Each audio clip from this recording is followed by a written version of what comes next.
പരിഭവം മെല്ലെയോതി വന്നു. കൈവിളക്കുകൾ പാതി മിന്നി നിൽക്കവേ എന്തു നൽകുവാൻ എന്നെ കാത്തു നിന്നു നീ.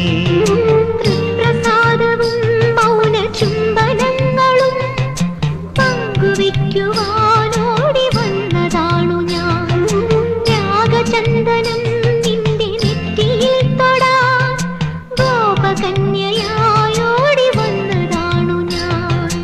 അമ്പലപ്പുഴി ഉണ്ണിക്കണ്ണനോടു നീ എന്തു പരിഭവം മെല്ലെയോതി വന്നു.